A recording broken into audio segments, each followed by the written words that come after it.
So the Lakers blowing a 13-point lead last night to the Rockets was fantastic to drop them to 8-10, 1-5 on the road. But it wasn't even close to the biggest story in the NBA last night because the Washington Wizards took care of the Miami Heat 105-101 at MCI Center or whatever the fuck it is we call it. Doubling their win total. Doubling their win total. The Wizards now 2-13, led by 22 from Jamal Crawford. But then check out the rest of the Wizards. No, not Jamal Crawford. Jordan Crawford, sorry. That, believe me and 6 billion other Americans going to be making that mistake. No, it's Jordan Crawford. You know, the Indiana guy who left when Kelvin Sampson fucked up the entire university's basketball team and then transferred to Xavier and then had all those points against Kansas State. People remember. Let me speak for America when I say, what? So yeah, Jordan Crawford. By the way, I swear to God. You're telling me you don't remember that game, the Xavier-Kansas State game in March Madness? Rick, is it clear I'm making a different point that Americans don't know Jamal Crawford from Jordan Crawford? Like, I understand they each have their own independent histories and their own set of parents. Yeah. But nonetheless, people were going to call Jordan Jamal and Jamal Jordan as long as they're in the league together, doing kind of the same thing. Old people will. Old people, like yourself. All right. So Jamal Crawford had 22 last night. Kevin Seraphin, who's turned into a fairly good player, gets 16 and 10. 13 points from Martell Webster. Kevin Seraphin, by the way, originally drafted by the Chicago Bulls. Right, but traded on draft night. Yes. Right. Originally drafted. But he's turned into a kind of a nice player. Yeah. Which is good. Oh, yeah. So the Wizards, without John Wall, without Nene. From? Nene from Brazil. Yes. Right. I was like, shit, did he go to college? Did he go to college? I'm sorry, did he leave Indiana and does everyone know about this?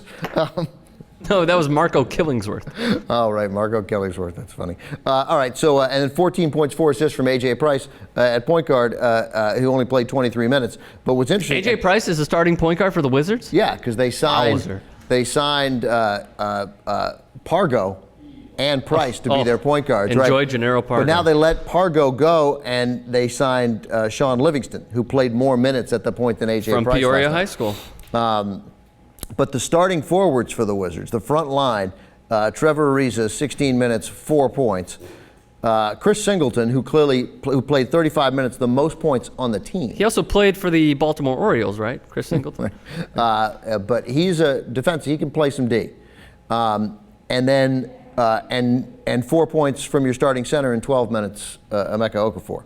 So the big trade acquisitions, because the Wizards added that veteran presence, which is going to make such a big difference. How does that guy still have a job, Ernie Grunfeld? That surprises me. But things have gone wrong that are largely out of his control. But John Wall come back, you add Nene back, whatever. That's a team that could win 4 out of every 10 games they play once those guys are back. Let me tell you, they're going to set the league on fire. But I just find that interesting. And Bradley Beal had 10 last night. But man, bro, what's up with Bradley Beal? He's not balling like Dwyane Wade is with Cleveland. Those were the 2-3 picks in the draft. I thought Bradley Beal would be doing much better. 2 was Kid Gilchrist. And I'm sorry, 3-4. The key is that it turned out when there was a lot of talk about whether, there's some talk that Charlotte would take Beal at 2. Yeah.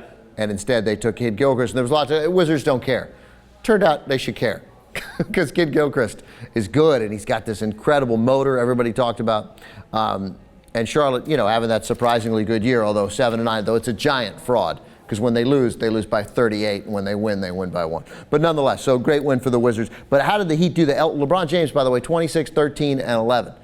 Chris Bosh, 20 and 12, 24 points from Dwyane Wade. Like what was there. And then the bench, though, you got 11 from Mike Miller and 11 from Ray Allen. But the Heat, and they messed around with the Spurs earlier in the week, with the Spurs send out the B team, and they still hung there with the Heat all game, losing 105-100. So the Heat, they got it's interesting, it's worth following, but they're still 12-4, but you shouldn't lose to the Wizards. It was glorious. Great day in the NBA. It's a video of someone getting hit in the face, which is great for YouTube airwaves. Let's see it.